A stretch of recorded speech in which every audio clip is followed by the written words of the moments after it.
Halo guys, entah apa ya yang terjadi dengan para pejabat negeri kita saat ini, khususnya dalam hal komunikasi kepada publik. Terkesan sembarangan, menggampangkan, dan bahkan terkesan seenak perutnya. Seperti respon Hasan Nasbi ya soal pengiriman kepala babi ke kantor Tempo. Karena saya nggak habis pikir aja ya, kok bisa gitu ya seorang kepala kantor kepresidenan yang harusnya menjadi corongnya istana bisa memberikan komentar yang kayak gini gitu ya. Ya gimana ya? Komentar atau pernyataan kalimat sudahlah dimasak aja ya, soal kepala babi yang dikirimkan ke Tempo ini sangat tidak pantas dan jauh dari standar komunikasi yang diharapkan dari pejabat publik. Apalagi yang berafiliasi langsung dengan istana.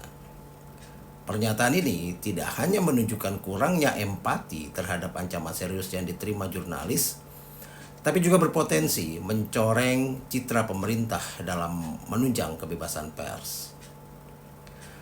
Saya rasa ya pengiriman kepala babi ke kantor Tempo jelas merupakan bentuk intimidasi yang sangat serius, simbolik, dan mengancam. Sebagai salah satu media yang sering mengkritisi pemerintah, ya Tempo telah menjadi sasaran berbagai tekanan selama bertahun-tahun. Dan ancaman seperti ini tidak hanya menargetkan individu atau institusi tertentu, tetapi juga mengancam prinsip kebebasan pers secara keseluruhan, yang merupakan pilar penting dalam demokrasi kita. Tapi bukannya memberikan respon yang tegas untuk mengecam tindakan tersebut dan menunjukkan dukungan terhadap kebebasan pers, Hasan Nasbi memilih untuk melontarkan candaan yang sangat tidak pantas. Dan sikap ini menunjukkan minimnya kesadaran akan dampak psikologis dan profesional terhadap jurnalis yang menjadi korban teror semacam ini. Lebih dari itu, komentar Hasan ini dapat diartikan sebagai bentuk pengabaian terhadap ancaman nyata yang dihadapi oleh para pekerja media. Nah, sebagai pejabat publik yang digaji oleh rakyat, Hasan Nasbi memiliki tanggung jawab besar untuk menjaga kualitas komunikasi yang dia sampaikan kepada publik harusnya.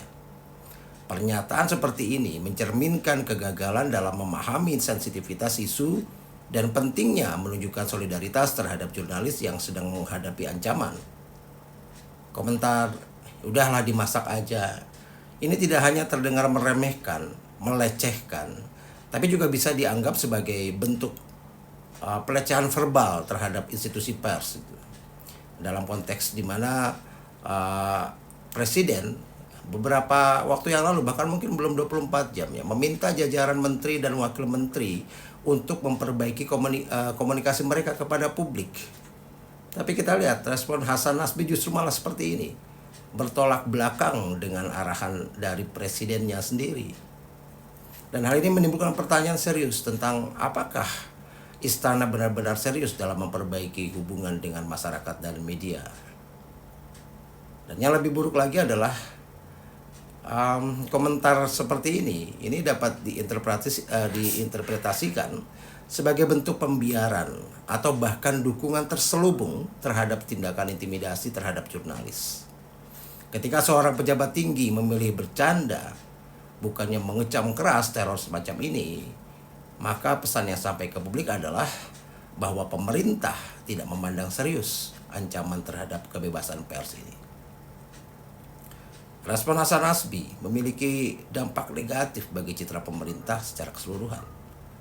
Di tengah upaya Presiden untuk memperbaiki komunikasi publik yang ditujukan kepada menteri-menteri di kabinetnya ini agar memperbaiki komunikasinya kepada publik, komentar seperti ini justru memperburuk persepsi masyarakat tentang komitmen pemerintah terhadap kebebasan pers dan perlindungan jurnalis. Dalam demokrasi yang sehat, pemerintah seharusnya menjadi garda terdepan dalam memastikan bahwa jurnalis dapat bekerja tanpa rasa takut dan tekanan. Sebaliknya, pernyataan Hasan ini menunjukkan ketidakpekaan terhadap isu-isu penting seperti kebebasan pers dan keamanan jurnalis. Dan ini memberikan kesan bahwa pemerintah tidak sepenuhnya mendukung kebebasan berekspresi, bahkan ketika ancaman itu nyata terjadi. Ya, saya rasa komentar Hasan Nasbi ini harus menjadi pelajaran lah bagi pejabat publik lainnya tentang pentingnya menjaga sensitivitas dalam berkomunikasi, terutama terkait isu-isu serius seperti ancaman jurnalis ini. Sebagai bagian dari istana kepresidenan, dia seharusnya memberikan pernyataan tegas, mengecam tindakan intimidasi tersebut, dan menunjukkan dukungan penuh terhadap kebebasan pers. Jadi pemerintah perlu segera mengambil langkah konkret untuk memulihkan kepercayaan masyarakat dan media.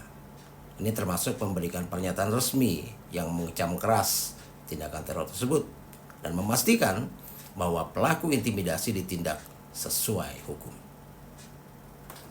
Salam.